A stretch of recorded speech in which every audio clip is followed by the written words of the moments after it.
Let me tell you a story about Jesus, me, and the world. This is me. This is the world. I know, it's just a globe, but I'm not talking about the physical world, but I'm talking about the ways of the world in which we live.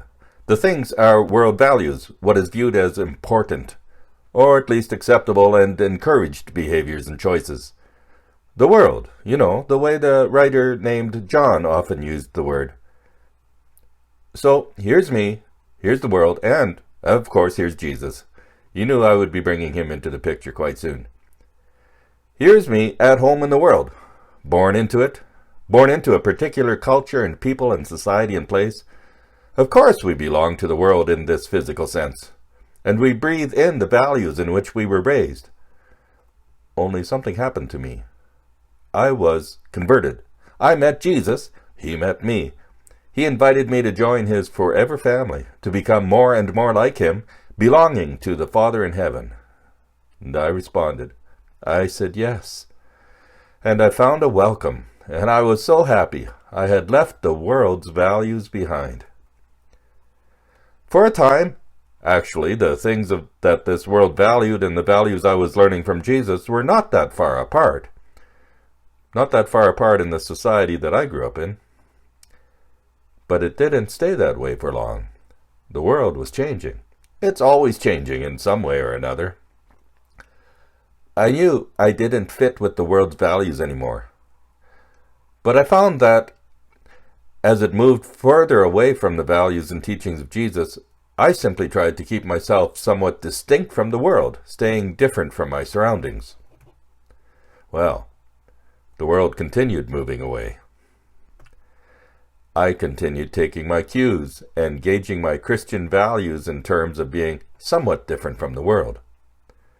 And you can see where it was getting me. And the world moved. And I moved. And moved.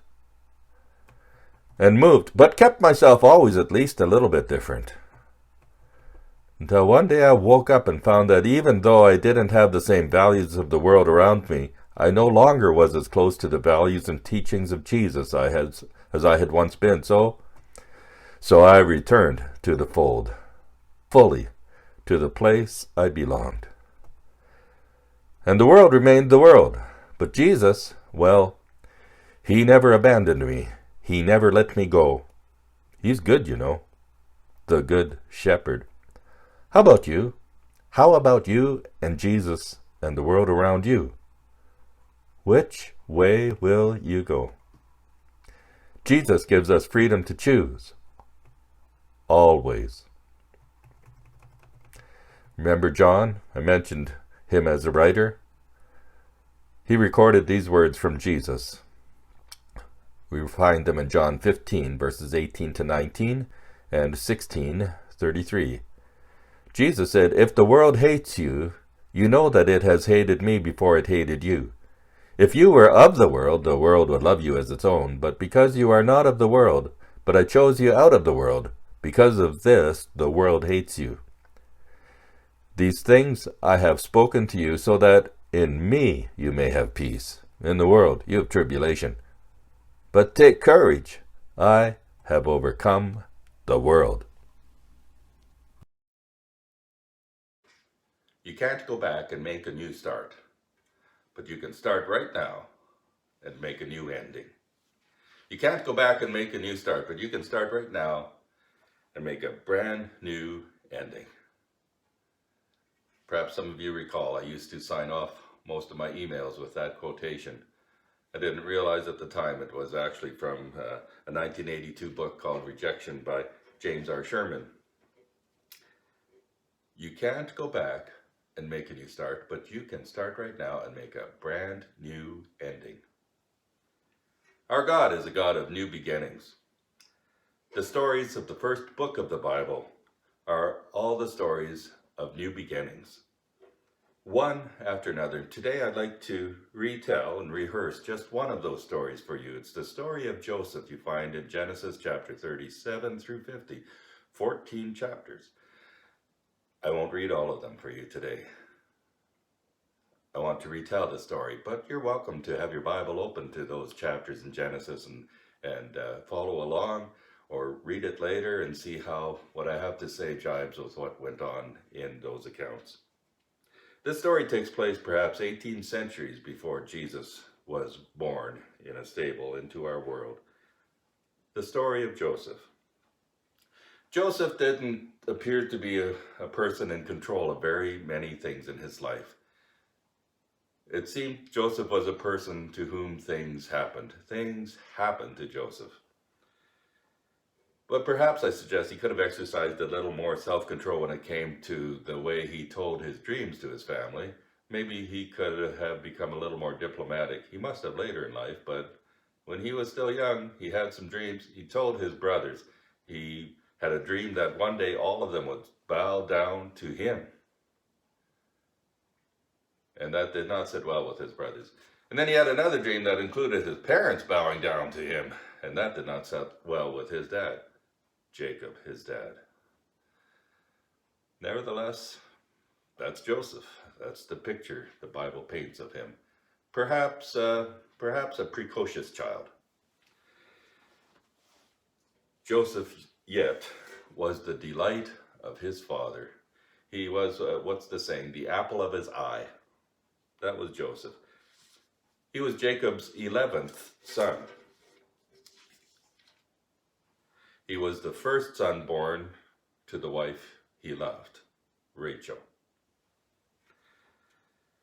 Rachel had gone through years of infertility, and finally, God gave her a son, and they named him Joseph.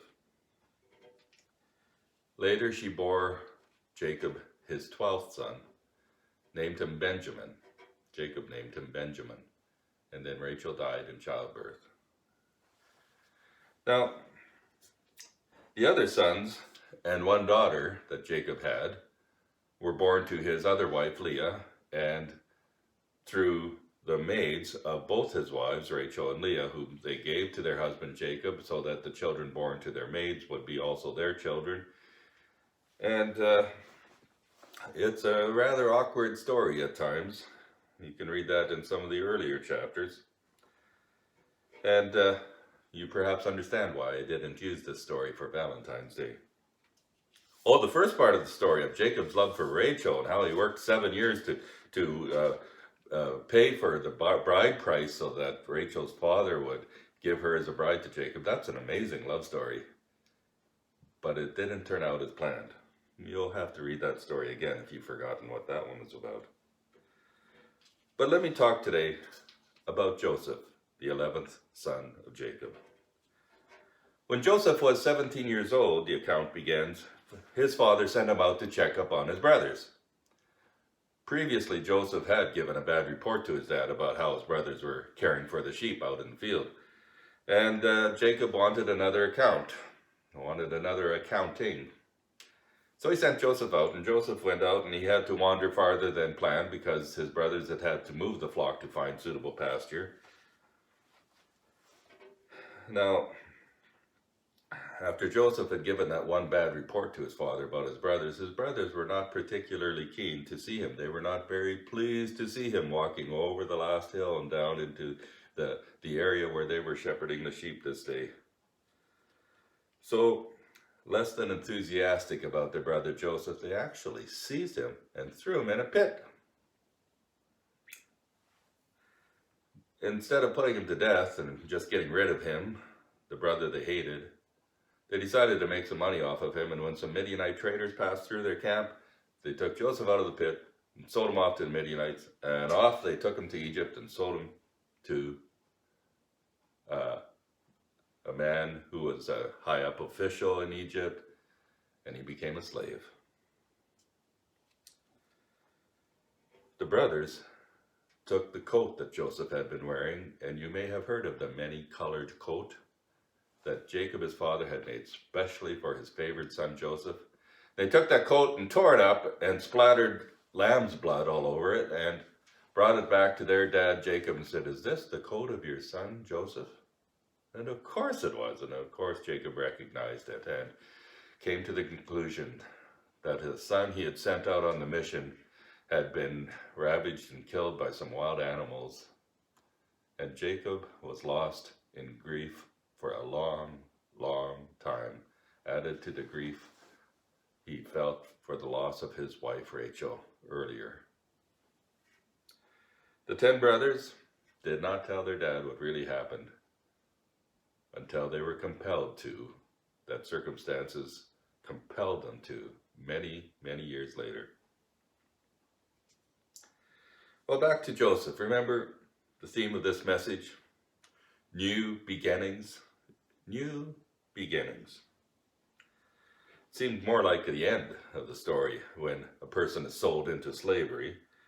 It's not the kind of new beginnings most young men dream about in their late teen years. It seems like an end, but a new beginning it was.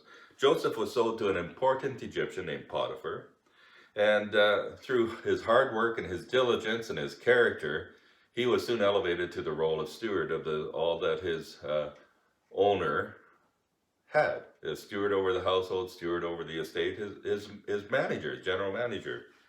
And his owner, Potiphar, trusted him with everything. Well, that was a new beginning. And you could almost say Joseph landed on his feet, or at least the best of a bad situation. He made the best of a bad situation. But then trouble flared again, through nothing of Joseph's doing at all. You see, this time the trouble came because of a woman, Potiphar's wife. Potiphar's wife had decided that this slave named Joseph should entertain her in a somewhat intimate fashion. She lured him to her bedroom. And as her intentions became obvious to Joseph, he fled, but not without leaving his outer cloak behind that Potiphar's wife had grabbed and kept. And then she schemed, and she brought trumped up charges against this manager of her husband's household. And Joseph was thrown into Pharaoh's own prison. Another new beginning gone bad. You would think that would be the end of the story. And yet this is a story of new beginnings. You can guess, even if you don't know the story, what might have happened next. Yes, Joseph proved himself as a trustworthy prisoner. He actually began to be, he was raised to the position of steward over the other prisoners, to oversee what was happening inside the prison. He was trusted by his guards, by the jailer. And while that might not be the professional accomplishment that most mothers look for their sons writing home about, wasn't the dream for their son. Yet it was something. There it was, while in jail. And then while in jail, Pharaoh jailed two of his closest servants, his baker and the cupbearer, who would bring the wine to the Pharaoh and test it first to make sure there was no poison in it. You had to trust your cupbearer and your baker. And both of them somehow fell in under the Pharaoh's displeasure and were thrown into prison alongside Joseph. And they each had a dream. And God gave Joseph the interpretation of their dream. Remember, Joseph's life story started with two dreams. And now Joseph heard two dreams, one by the cupbearer, one by the baker. And the cupbearer shared his dream with Joseph, and Joseph said, the interpretation of your dreams means that in 3 days, or within 3 days, Pharaoh will restore you to your position. The baker heard such a good outcome for the cupbearer's dream that the baker shared his dream, and Joseph said, your dream means that in 3 days, you're going to lose your head. Your life will be gone. That's it. And it happened, just as Joseph interpreted the dreams. So the cupbearer, restored to Pharaoh's right hand, promptly forgot all about Joseph. For 2 years. 2 more years, Joseph remained in prison. And then Pharaoh had 2 dreams. And none of Pharaoh's counselors could provide the interpretation for his dreams. And it was at that time the cupbearer remembered Joseph and risked incurring the Pharaoh's wrath because he had to remind the Pharaoh of some previous displeasure he had caused when he had been thrown into prison himself, in order to tell Pharaoh that there was a prisoner in his own jail cells named Joseph who could interpret dreams. And so they called Joseph up, and after he had been properly cleaned up and attired, they brought him into Pharaoh's presence. Do you remember those dreams and the interpretation? So Joseph interpreted Pharaoh's 2 dreams. There were 7 very good years coming for the land of Egypt, and they would be followed by 7 extreme years of hardship, famine, drought, disaster. That was the meaning of both of Pharaoh's dreams. Joseph went on, after providing the interpretation, to provide counsel to the Pharaoh that appeared to be unsolicited, and he told Pharaoh, this is what you need to do for the first 7 years so that you can survive well into the next 7 years, and the outcome would be that Pharaoh would own outright virtually all the land, as the people would have to sell the land to him in the last 7 years to receive back grain for planting. And yet it was a fair enough system that would care for the people of the land. And so after Joseph's suggestions of how Pharaoh should handle it, Pharaoh decided that Joseph should be the one to take the lead. And a new beginning. It was incredible for a Hebrew brought into Egypt as a slave from Pharaoh's own prison. He was raised to Pharaoh's right hand and became second in command of all Egypt. Egypt, world power of that day. Well, maybe that's the kind of new beginning you write home about. And so Joseph was raised to an incredible high station in life. Have you been tracking how many endings and new beginnings there have been already in the life of Joseph? It's a theme that's embedded in the story. Well, the provision for the Egyptians during the devastating drought also became the means to rescue Joseph's own family from Palestine. 2 years into the drought, Jacob sent his sons to Egypt because he heard there was grain there, there was food there, to buy some so that they could sustain their family back in Palestine. And the outcome was that Joseph's brothers came to Egypt. They had to present themselves to their brother Joseph. They did not recognize him after all this time. And he was maybe 39 years old at this time. The last time they'd seen him, he was 17. They didn't expect to see him. What they saw was an Egyptian official with incredible power over their life and power to cause their death, if he so wished. And they bowed down before him. And the first dream Joseph shared came true. Joseph did not reveal himself to those brothers at that time. But the brothers needed to return. Joseph engineered things, manipulated things, so that they would have to come back with his youngest brother Benjamin. And at that time he told them all. And provided a means of salvation for all of his dad's family, all of Jacob's family. And they all came down to Egypt. All of them came down to Egypt, some 70 people in all. And at Pharaoh's agreement and blessing, they were situated in the region of Goshen with their flocks, and God provided for them and kept them.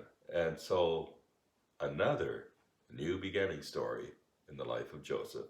And that's how the people of Jacob, whose other name was Israel, ended up in Egypt. And there they would stay for some 400 years. Well, a new beginning by the hand of God working behind the scenes. God uses what others intended for harm to become a means of rescue. And here we have the centerpiece of the story. Now listen to what the brothers have to say with Joseph and Joseph's response to them as we find it in the last chapter of Genesis. Just listen. Genesis 50, verses 15 to 21. When Joseph's brothers had seen that their father was dead, they said, "What if Joseph holds a grudge against us and pays us back in full for all the wrong which we did to him?" So they sent instructions to Joseph, saying, "Your father commanded us before he died, saying, 'This is what you shall say to Joseph. Please forgive, I beg you, the offense of your brothers and their sin, for they did you wrong. And now, please forgive the offense of the servants of the God of your father.' And Joseph wept when they spoke to him. Then his brothers also came and fell down before him and said, 'Behold, we are your servants.' But Joseph said to them, 'Do not be afraid, for am I in God's place?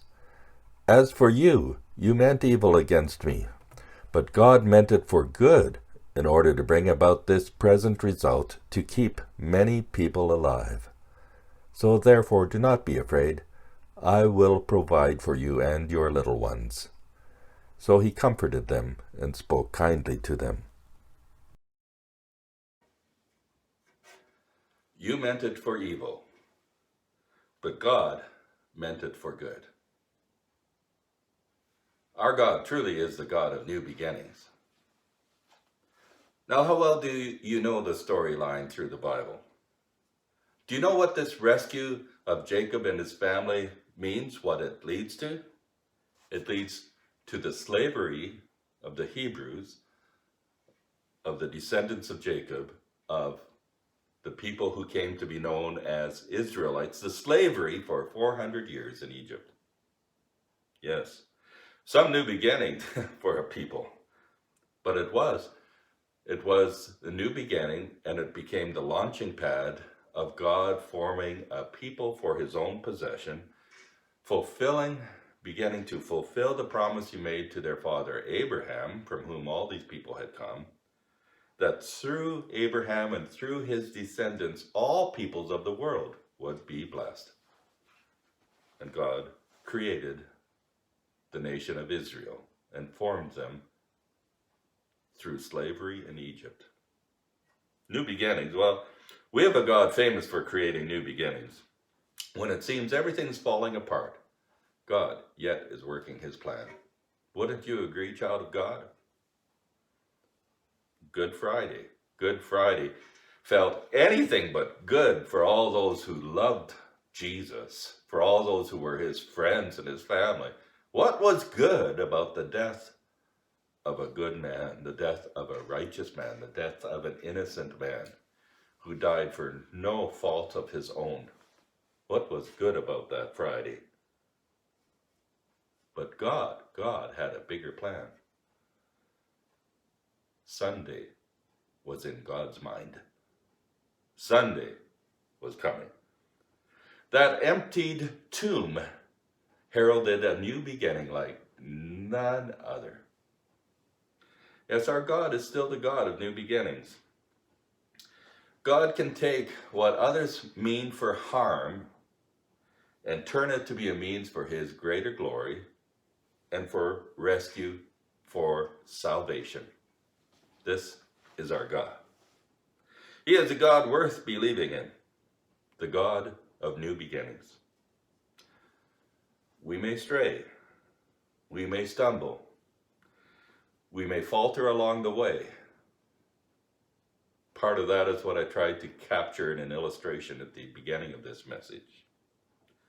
But God remains ready to receive us and welcome us and draw us close if we but turn towards him. This is the God of new beginnings.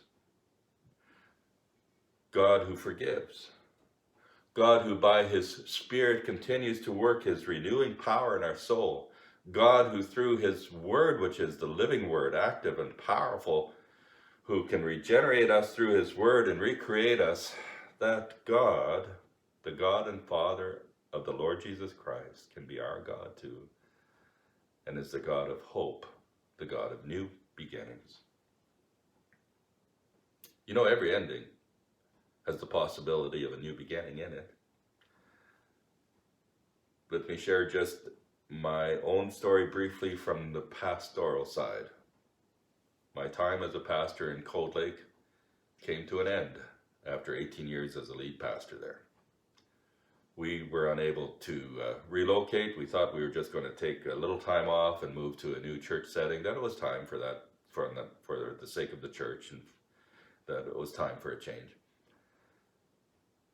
That new beginning actually didn't turn out to be the start of a new work as a pastor, but it was the start of work in construction for some 7 years.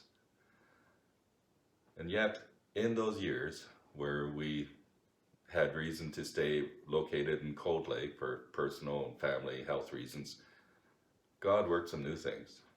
He supplied what we needed. He provided for us. I even went back on staff of the church part-time as pastor of worship, and I was very gracious of the church under the new lead pastor, and God gave us new beginnings in those years, many of them. And that time came to an end. The work that I had been doing in construction had changed actually several times through those years, and worked myself out of a job as customer service representative and making sure warranty matters were claimed and everything came up to date and was processing well. So I had no more job left there, and the new beginning, well, turned out to be right here in Golden. This was our new beginning. This message is actually being recorded for the weekend of our final annual meeting while I'm still senior pastor here in Golden at Rocky Mountain Alliance Church. This new beginning is also coming to its end as I reach my retirement age in a few more months. An ending, which for Audrey and I in retirement is also going to be a new beginning, and we cannot pretend to know the shape of that life following. We plan to remain here as part of the church and community so far as it depends on us. But it's a new beginning. But for the church, it's coming to an end of this particular pastor's role in the life of the church. It's also a new beginning.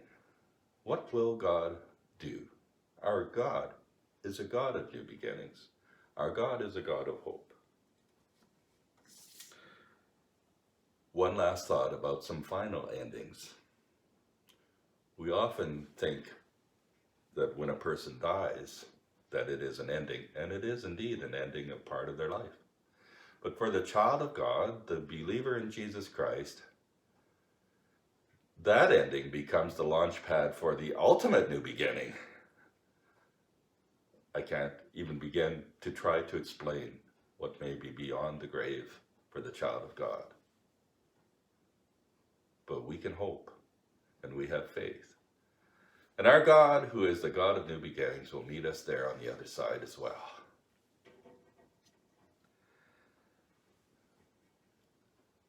If I were gathered together in church setting today, one song I might suggest as a close for this message would be the song King of Heaven, an invitation for God to draw near, for God to return, to reveal himself as King, whom Jesus is in the song as King of Heaven.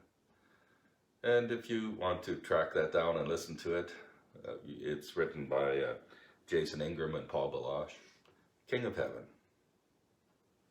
Remember, our God is a God of new beginnings. Amen.